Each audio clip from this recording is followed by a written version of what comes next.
Corona के खिलाफ इस वक्त वैक्सीन ही सबसे बड़ा मजबूत हथियार माना जा रहा है, लेकिन वैक्सीनेशन की सुस्त रफ्तार ने फिक्र को बढ़ा दिया है। कोरोना को रोकने के लिए इस वक्त सबसे ज्यादा जरूरी है ज्यादा से ज्यादा लोगों को वैक्सीनेट करना, लेकिन हर जगह वैक्सीन की किल्लत दिखाई दे रही है। कई राज्यों में 18 साल से ऊपर के लोगों के वैक्सीनेशन को लेकर उन्होंने हाथ ही खड़े कर दिए हैं। और सवाल इस बीच ये है कि वैक्सीनेशन की इस सुस्त रफ्तार के साथ कोरोना से आखिर हम कैसे लड़ेंगे, कैसे हम जीत पाएंगे। और इस पर हमारे साथ खास मेहमान हैं बातचीत करने के लिए। इस मुद्दे पर उनसे चर्चा जरूर करेंगे, ये जानने की कोशिश भी करेंगे कि आखिर वैक्सीन की किल्लत को कैसे दूर किया जा सकता है, जो कि इस वक्त सबसे बड़ी चुनौती के तौर पर दिखाई दे रही है। लेकिन उससे पहले यह स्पेशल रिपोर्ट सावधानी से और गौर से देखें।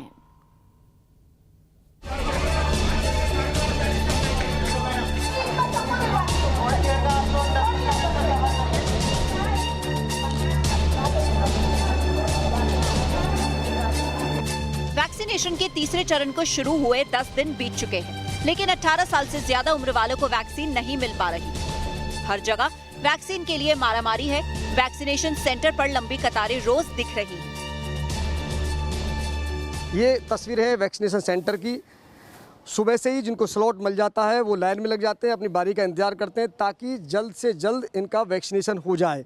ये 18 से 44 साल के युवाओं के लिए जो वैक्सीनेशन सेंटर बनाए गए उनमें से एक है। हर दिन यहाँ तस्वीर नज़र आती है। आज 200 का टारगेट यहाँ तय किया गया, यानी कि 200 लोगों का यहाँ वैक्सीन कराया जाएगा। और ये लगातार आते हैं। आज हालांकि मौसम थोड़ा ठीक है, लेकिन अगर गर्मी भी हो तब भी लोग परवाह नहीं करते हैं। राज्य सरकारें कह रही हैं कि उन्हें वैक्सीन की डिलीवरी नहीं मिल पा रही, इसीलिए वैक्सीनेशन में देरी हो रही है। जहां वैक्सीन पहुंची वहां स्टॉक खत्म होने वाला है। देश की राजधानी दिल्ली में भी कुछ ही दिन का स्टॉक बचा है। अभी हम 1.25 लाख डोज रोज वैक्सीनेशन कर रहे हैं।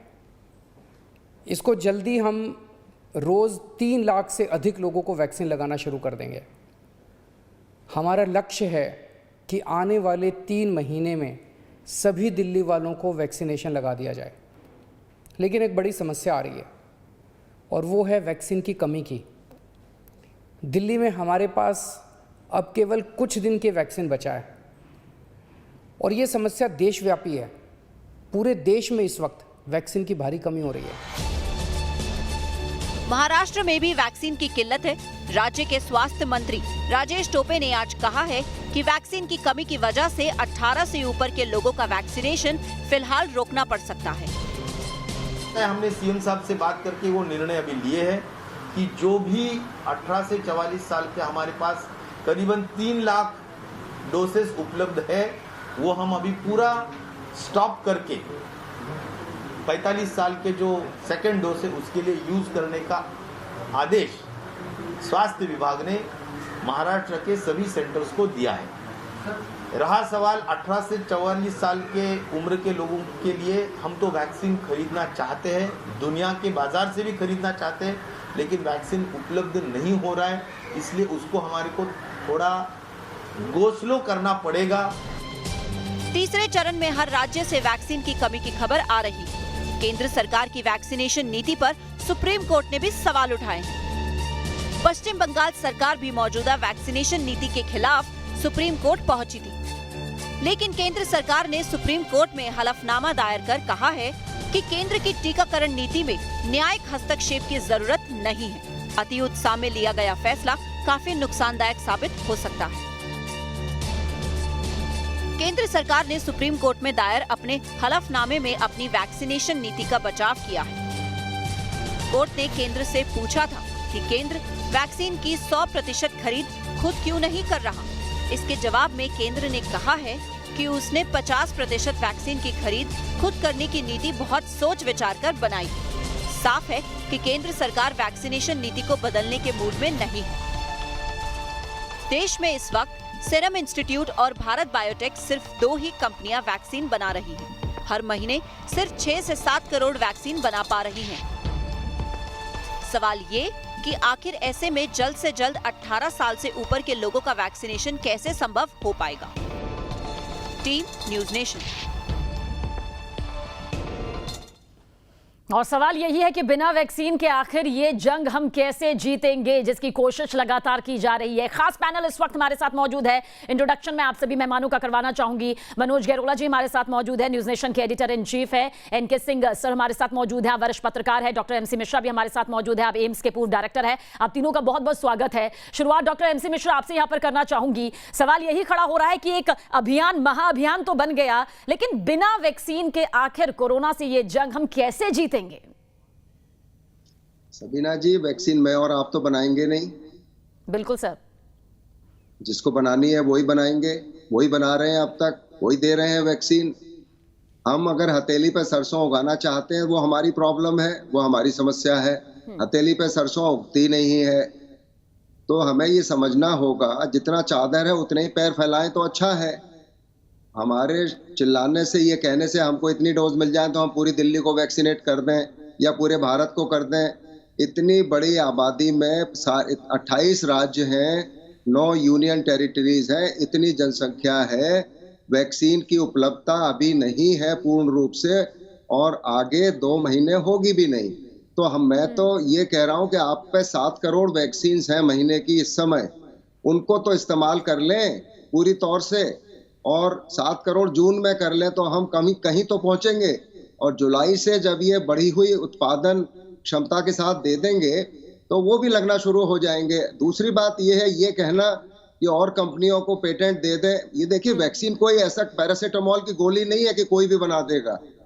ये बहुत ही जटिल प्रक्रिया होती है, और इसमें जिनकी एक्सपर्टीज है, नहीं तो और कंपनियां अब तक वैक्सीन नहीं बना रही होती भारत में भी। 2 ही कंपनियां क्यों बना रही हैं पिछले 50 साल से? अगर इतना ही आसान होता वैक्सीन बनाना तो बहुत सारे लोग बना रहे होते, क्योंकि ये तो इससे मल्टी बिलियन इंडस्ट्री है ना दुनिया की। पैसे कमाते हैं लोग वैक्सीन बना के, ऐसा तो है नहीं मुफ्त में देते हैं। तो हमारा यूनिवर्सल वैक्सीनेशन प्रोग्राम चल रहा है। आप अमेरिका की वैक्सीन देखिए, आज वो देने को राजी नहीं है किसी को भी, कि कहेंगे पहले हम अपना करेंगे, फिर यूरोप को देंगे, विकसित देशों को देंगे, हम विकासशील देशों को नहीं देंगे वैक्सीन। महंगी वैक्सीन है, कंट्रीज से वो उनके एसेट्स प्लेज करवा रहे हैं वैक्सीन के एवज में। आप दुनिया की हालत तो देखिए क्या हो रही है। तो इसमें हमें ये देखना है कि जो डोज हमको उपलब्ध है उनका अच्छे से इस्तेमाल हो जाए। 17% वैक्सीन हमारी बेकार हुई, वेस्ट हुई। जब अभी 45 वर्ष से ऊपर का अभियान चल रहा था विभिन्न राज्यों में, किसी में 5%, किसी में 10%, किसी में 17%।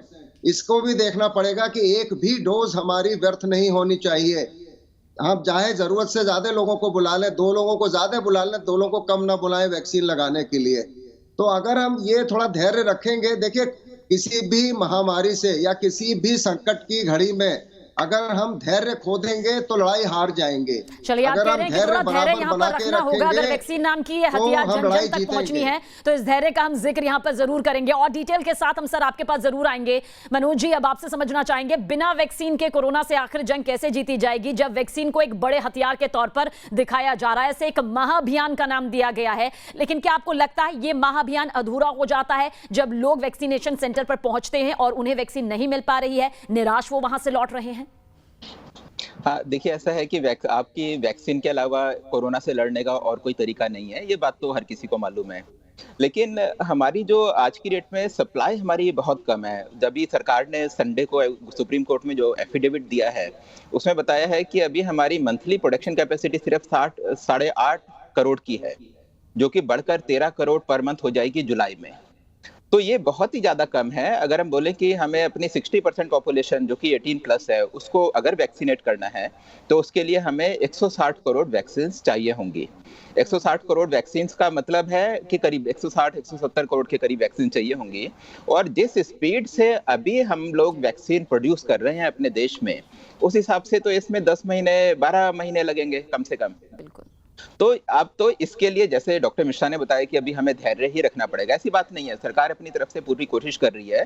सरकार ने एक और चीज बोली थी कि कंपलसरी लाइसेंसिंग, जैसा अभी मैं देख रहा था कि हमारी रिपोर्ट में एक पैरवी करी गई थी कि भैया एक नेता ने पैरवी करी थी कि कंपलसरी लाइसेंसिंग करके हर किसी को उसका लाइसेंस देके कंपलसरी करें कि वो वैक्सीन को प्रोड्यूस करें। लेकिन सरकार ने अपने एफिडेविट में यह भी लिखा है कि कंपलसरी लाइसेंसिंग कोई इशू नहीं है आज की डेट में, मैन्युफैक्चरिंग कैपेसिटी इशू नहीं है। सबसे बड़ा इशू है कि जो रॉ मटेरियल वैक्सीन का होता है, वो रॉ मटेरियल जिस मात्रा में हमें मिलना चाहिए वो हमें मिल नहीं रहा है। हमें बेसिकली उसके लिए वो बेसिकली अमेरिका से आता है और अमेरिका में हमें उस चीज के लिए उनके ऊपर प्रेशर डालना होगा। इस बीच दूसरी चीज मैं एक और बोलना चाहूंगा कि भारत सरकार को जितनी कोशिश पहले करनी चाहिए थी उतनी कोशिश उन्होंने टाइम से करी नहीं।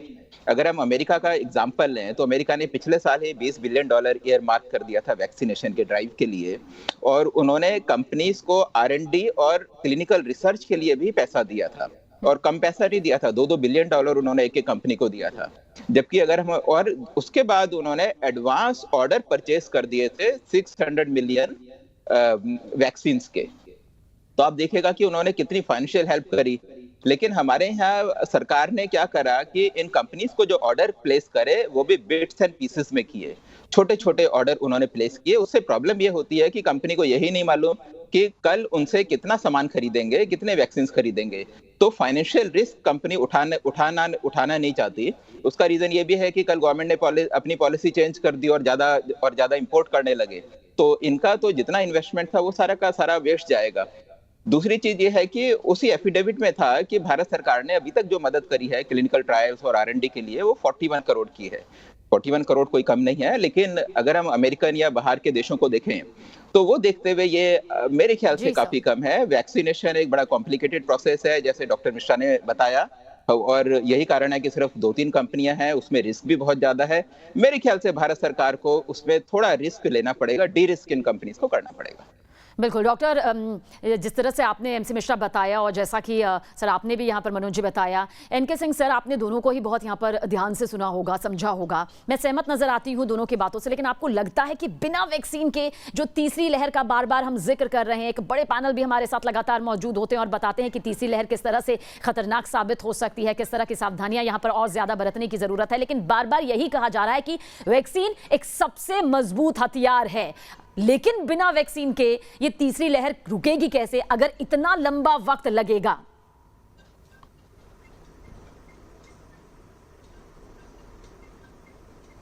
सबीना, तीसरी तो हम बाद में देखेंगे, पहली तो दूसरी से निपट लें। वार्प स्पीड, जब ट्रंप थे प्रेसिडेंट तो वार्प स्पीड नाम का ये शुरू किया था वैक्सीनेशन प्रोग्राम, और आपको ताजुब होगा कि न केवल फाइजर बल्कि मॉडर्ना को भी दिया था और हैवी फाइनेंस किया था फाइजर को, मॉडर्ना को, जो कि mRNA प्लेटफॉर्म पे थे। उसके अलावा एस्ट्राजेनेका को दिया था, उनको भी सपोर्ट किया था, ऑक्सफोर्ड यूनिवर्सिटी को भी सपोर्ट मिला था। तो आप समझ सकती हैं कि कितने पहले से हम उसकी प्लानिंग करते हैं। यहाँ पे आप गौर करेंगी कि वैक्सीन के लिए हम आत्ममुक्ता में थे, और हमने कभी भी पिछले साल जब ये लगभग तय हो गया कि वैक्सीन आ रही है, एस्ट्राजेनेका ने प्रेस कॉन्फ्रेंस करके बताया, mRNA प्लेटफॉर्म भी सही हो गया, आपका उसका भी आ गया, वायरस वेक्टर भी आ गया, और ये भी प्रोसेस शुरू हो गया कि नहीं साहब इसमें इनएक्टिवेटेड वायरस वाले भी आ गए हैं। सारे कम से कम 5 प्लेटफॉर्म उस समय तैयार थे वैक्सीन के, जो कि लगभग टेक ऑफ की पोजीशन में थे। क्या उस समय आपको ट्रेजेक्ट्री नहीं देखना था? आपने बिल्कुल ब्लंडर किया है, कोई डिफेंसिव होने की जरूरत नहीं है।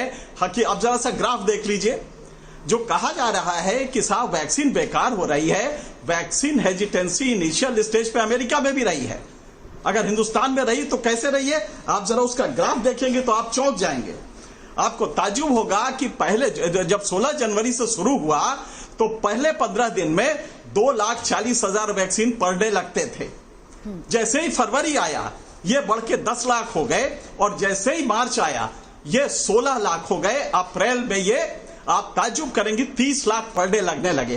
क्या आपको ये ट्रेजेक्ट्री नहीं मालूम है?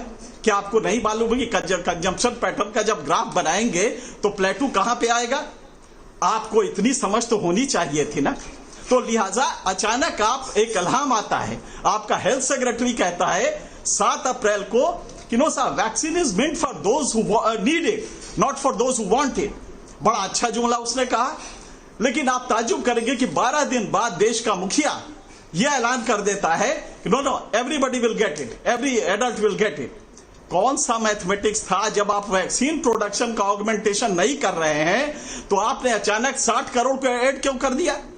इसके लिए तो कैपेसिटी ऑगमेंटेशन के लिए पहले से आपको करना था, लिहाजा आपने ब्लंडर किया है।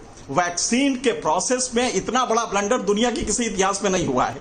अब एक ही आपके पास उपाय है, इस समय भी आपके पास बहुत कुछ बिगड़ा नहीं है।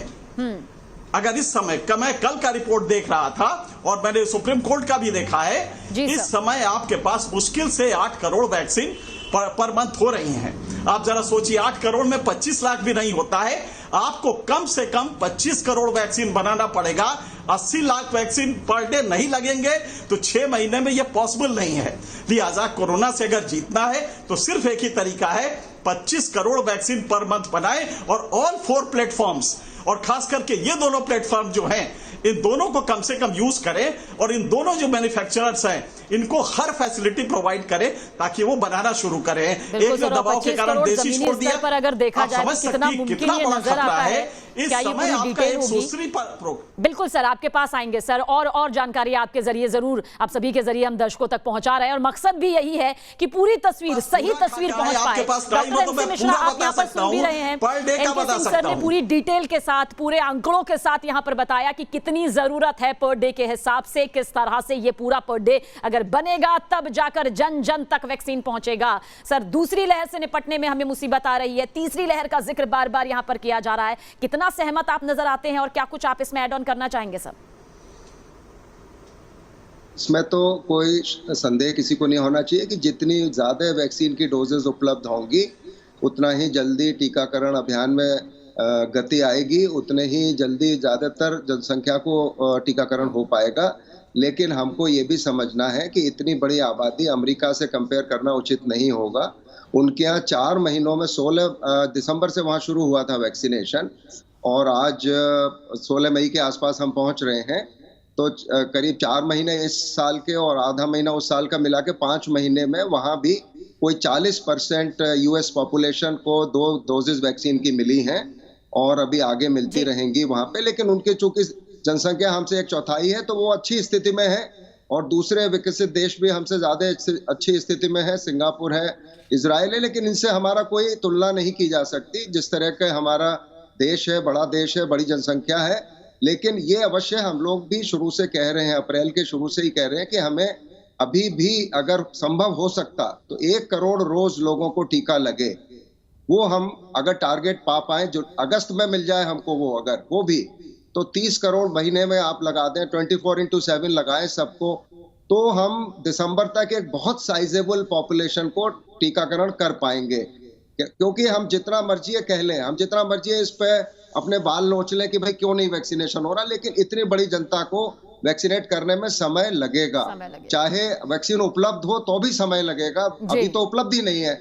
मैं तो ये कह रहा हूँ कि 8.5 करोड़ अगर हमारे पास है मई के महीने में, क्या हम 8.5 करोड़ लगा पाएंगे मई में? आज हमारे 10 दिन मई के हो गए हैं, क्या 20 दिनों में हम 8.5 करोड़ लगाएंगे? 43 लाख वैक्सीनेशन मैक्सिमम हुए 1 अप्रैल को। सबसे that is the maximum vaccination we have done in 1 day, single day. उसके बाद कमी होते गए।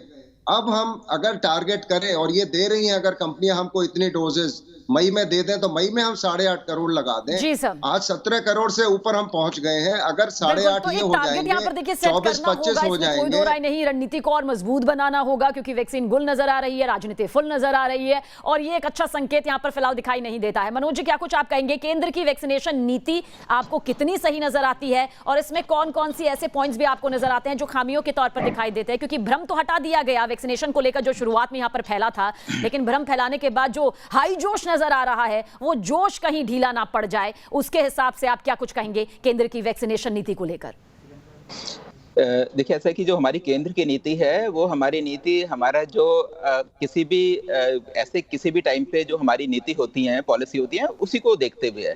ये जो एपिडेमिक है, ये जो पेंडेमिक है, पेंडेमिक के लिए जो स्पेशल ड्राइव करना चाहिए, पेंडेमिक के टाइम हमें ये नहीं देखना चाहिए कि अगर हमने किसी कंपनी को ज्यादा पैसा दे दिया तो सीएजी क्या बोलेगी, आज के 5 साल के बाद सीबीआई क्या बोलेगी। आपने देखा होगा कि सुप्रीम कोर्ट ने पूछा कि आपने सेंट्रल गवर्नमेंट से एक क्वेश्चन पूछा कि आपने ये बताइए कि आपने भारत बायोटेक को और सीरम को कितना पैसा दिया। तो ये एक इंडिकेशन है। इस तरीके के सवाल जब कोर्ट पूछता है तो डिस्करेज करता है गवर्नमेंट को अपनी ड्राइव को आगे बढ़ाने के लिए, कंपनीज को फंड करने के लिए। अगर हम अमेरिका से कंपेयर करें तो अमेरिका ने मॉडर्ना को $2 बिलियन पहले दे दिया था R&D और क्लिनिकल ट्रायल के लिए सिर्फ। मतलब उन्होंने 14,000 करोड़ रुपए सिर्फ क्लिनिकल ट्रायल और R&D के लिए दिए थे एक कंपनी को, और ऐसे कई सारी कंपनी को उन्होंने पैसा दिया। वहां तो ऐसा कभी नहीं आया कि साहब इसमें सीबीआई की इंक्वायरी हो गई, कल इस की कोर्ट उस पर क्वेश्चन करेगी। मेरे को तो आश्चर्य हो रहा है कि सरकार उस बड़ा खुशी खुशी बता रही है कि हमने सिर्फ 41 करोड़ रुपए दिया है, 41 करोड़ रुपए सिर्फ दिया है। अगर कोई और देश होता तो वो कहता यार क्या इतनी बड़ी महामारी हो गई और ये सिर्फ $10 मिलियन की बात कर रहे हैं। 10 मिलियन भी क्यों, बल्कि उससे भी कम। तो और हमारे यहाँ लेकिन यही चीज ठीक है जी, देखो हम कितने शरीफ हैं, हमने कुछ पैसा नहीं दिया। तो कायदे से अब ये सब चीजें नहीं, सारी पार्टीज को मिलकर काम करना चाहिए, पॉलिटिकल पार्टीज को मिलकर काम करना चाहिए, राज्य सरकार केंद्र सरकार को मिलकर काम करना चाहिए। जब सब मिलकर काम करेंगे तभी केंद्र सरकार का भी हौसला बढ़ेगा, या केंद्र सरकार को एक हाई मॉरल ग्राउंड में आकर जितनी फंडिंग इन कंपनीज को करनी चाहिए कर सकते हैं करनी चाहिए। जो बॉटल नेक है वो बॉटल नेक हमें हटाने पड़ेंगे। अगर रॉ मटेरियल की समस्या है जैसे कि एफिडेविट में बोला है तो यूएस से बहुत ज्यादा लॉबिंग हमें करनी चाहिए। और अगर मान लीजिएगा कि एक ही अगर कंपलसरी लाइसेंसिंग अगर इफ इट इज पॉसिबल तो हम जितनी भी कंपनीज को हम चाहे जितनी भी कंपनीज हो सकती हैं उनको हम ये इंश्योर करें कि वो भी इस वैक्सीन को प्रोड्यूस करें, तो वही एक तरीका होगा कि वैक्सीन हमारे सामने आएगी। और दूसरा फिर हमारे सामने चैलेंज है कि इसको ज्यादा से ज्यादा लोगों को कैसे लगाएं। मेरे ख्याल से हमारा सिस्टम इस बात में सक्षम है कि अगर हम सब मिलके काम करें, राज्य सरकार केंद्र सरकार मिलके काम करें, तो हम ज्यादा से ज्यादा लोगों को जितनी भी वैक्सीन प्रोड्यूस होगी पर मंथ की वो सारी हम लोगों को लगा सकते हैं। चलिए एनके सिंह सर, आपसे अब ये समझना चाहेंगे, वैक्सीन की कमी का जिक्र तो हम लगातार कर रहे हैं, मगर इस कमी को आखिर दूर कैसे किया जा सके? जैसे कि डॉक्टर MC मिश्रा ने भी यहाँ पर कहा कि बाकी कंपनीज को ऐसे ही नहीं दिया जा सकता, ये कोई मेडिसिन नहीं है जिसको बनाने के लिए बाकी कंपनीज को दे दिया जाए। लेकिन फिर क्या फॉर्मेट यहाँ पर होना चाहिए, क्योंकि कमी तो दूर करनी होगी, अचानक से कोई चमत्कार होगा नहीं। क्या आप इसका फॉर्मेट मानते हैं? सबीना ये थोड़ा टेक्निकल है, डॉक्टर साहब सही कह रहे हैं। देखिए ऐसा होता है कि वायरल वेक्टर प्लेटफॉर्म पे जो बनती है, जैसे एस्ट्राजेनेका की वैक्सीन है जो जिसको कोविशील्ड हम यहाँ पे कहते हैं, वो वहां से एक उसमें आती है, एक कंटेनर में आती है और यहाँ पे फिर उसका कल्चर किया जाता है, 1000 टाइम्स से ज्यादा किया जाता है। फिर उसको कल्चर करके बड़े ही प्रेसिजन इंस्ट्रूमेंट के साथ उसको लेके बनाया जाता है। तो आप समझ सकती कॉम्प्लिकेटेड है, लेकिन इतना भी नहीं है कि आप जो बाकी फैसिलिटीज इस्तेमाल करके वॉर फुटिंग पे ना बना सके। आप आर्मी को फैसिलिटी अवेलेबिलिटी के लिए दे दे कि वो इमीडिएटली चेंज करे। वर्ल्ड में बेस्ट होती है कहीं की आर्मी जो इन चीजों को इंप्रूव करती है, क्योंकि उनको बहुत अच्छा एक्सपीरियंस होता है। लिहाजा वो फैसिलिटीज अल्टर कर दे और अकॉर्डिंगली उसको अल्टर करके बनाना शुरू करें। और ये आप लाइसेंस पुणे वाले को ही दे दे, बाकी छोड़िए, आप उसी को दे दें या इधर बायोटेक को दे दें। लेकिन मुझे लगता है कि भारत बायोटेक को देख के दे दें, इनको देख के इनको फैसिलिटीज डेवलप करें। ये जो वायरस, ये जो वैक्सीन है, ये भारत में बनाने के लिए दूसरा आपने क्या किया, आपने राज्य सरकारों से कहा कि तुम भी खरीदो।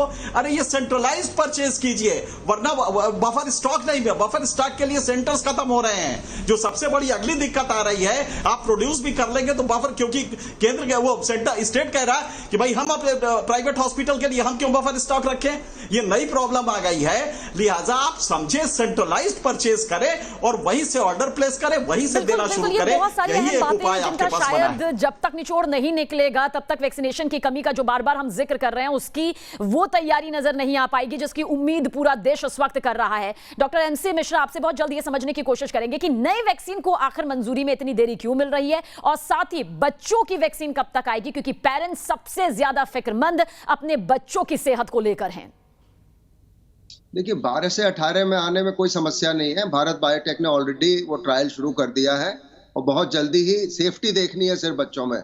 देखिए वैक्सीन, टिटनेस का टीका जो हमको लगता है, आपको चोट लगती है, आप इमरजेंसी में जाते हैं, सेम वैक्सीन है, बच्चों में भी वही लगती है, हमको भी वही लगती है।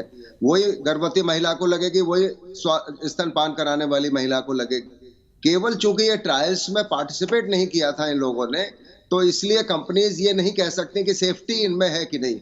तो वो सेफ्टी असेस हो रही है, अब प्रेग्नेंट वुमेन में भी हो रही है, लैक्टेटिंग मदर्स में भी हो रही है, बच्चों में भी 12 से ऊपर के हो रही है।